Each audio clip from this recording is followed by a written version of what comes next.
காலத்தால் அழியாத மத சார்பற்ற நடுநிலை தவறாத உங்கள் குரல் ஸ்லோன் மீடியா நெட்வொர்க்கின் இரவு நேர செய்தி அறிக்கைகள். முதலில் தலைப்புச் செய்திகள். வாடகை வீட்டில் சிக்கிய இளைஞர்கள் நிலத்தில் புதைத்து வைத்து மீட்கப்பட்ட ஆபத்தான பொருட்கள். அரசு ஊழியர்களுக்கான ஓய்வூதியம் தொடர்பில் வெளியான தகவல். ஒரு பூப்புனித நீராட்டு விழாவும் ஒருங்கிணைப்பு குழு கூட்டமும். டெங்கு காய்ச்சல் காரணமாக 4 வயது சிறுமி உயிரிழப்பு. கட்டுமான தீ விபத்தில் 5 பேர் பலி. பலத்த தீக்காயங்களுடன் மீட்கப்பட்ட தொழிலாளர்கள். தீயை கட்டுப்படுத்த கடும் பிரயத்தனம். பசில் ராஜபக்சவிற்கு மீண்டும் பிடியாணை உத்தரவு. பிணையாளர்களுக்கும் கடும் எச்சரிக்கை. வன்முறையாக உருவெடுப்பதற்கு முன்னர் தடுத்து நிறுத்துங்கள். தமிழக முதல்வருக்கு யாழ் கடற்றொழிலாளர்கள் அமைப்பு கோரிக்கை. ஸ்பெயின் அணிக்கு கிடைத்த ரோயல் வரவேற்பு. மாட்ரிட்டில் குவிந்த 18 லட்சம் ரசிகர்கள். விரிவான செய்திகள்.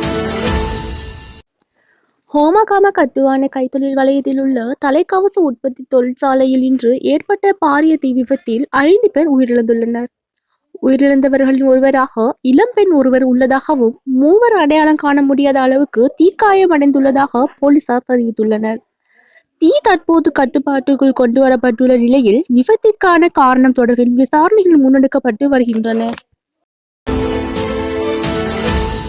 காலி கொஸ்கட பகுதியில் T-56 துப்பாக்கி கையெறி குண்டு தோட்டங்கள், ஐஸ் போதைப்பொருள் மற்றும் ரூபாய் 8.19 லட்சம் பணத்துடன் 3 சந்தேக நபர்களை கைது செய்யப்பட்டுள்ளனர். கைது செய்யப்பட்டவர்கள் 2 சகோதரர்கள் என தெரிய வந்ததுடன் வாடகை வீட்டில் நிலத்தில் புதைத்து வைக்கப்பட்டிருந்த ஆயுதங்களும் போலீசாரால் மீட்கப்பட்டுள்ளன.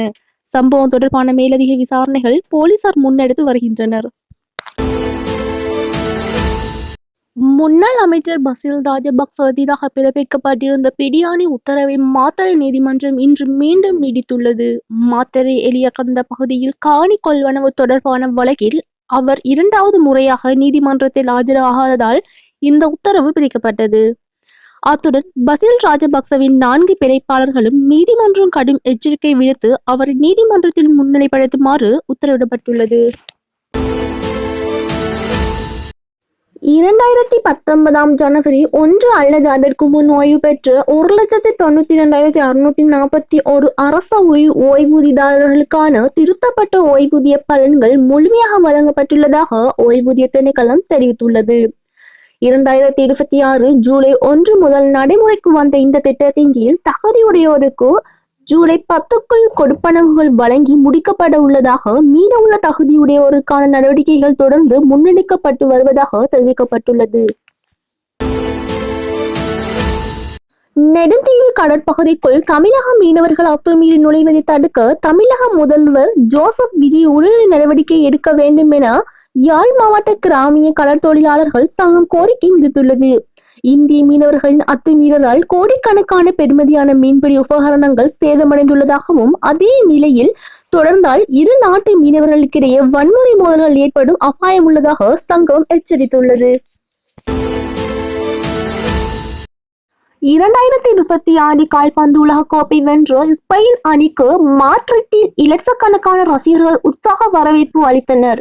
அர்ஜென்டினாவை 1-0 என வீழ்த்தி 2வது உலக கோப்பையை கைப்பற்றிய ஸ்பெயின் வீரர்கள் திறந்து பேருந்தில் வெற்றி ஊர்வலத்தில் பங்கேற்று ரசிகர்களுடன் கொண்டாடினர். எனினும் கொண்டாட்டத்தின் போது சலமாங்காவில் 13 வயது சிறுவன் ஒருவர் விபத்தில் உயிரிழந்த சம்பவம் சோகத்தை ஏற்படுத்தியது.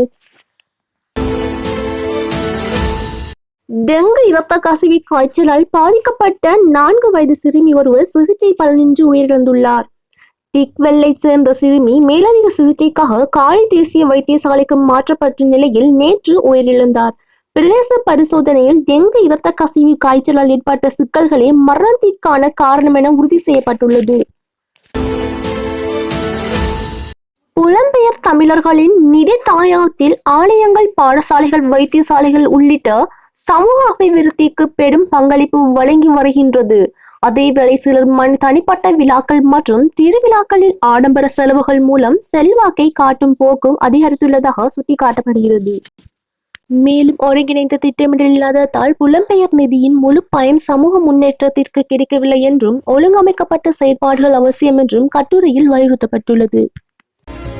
இத்துடன் இரவு நேர செய்தி அறிக்கைகள் முடிவடைகின்றன. மீண்டும் சந்திக்கலாம். நன்றி.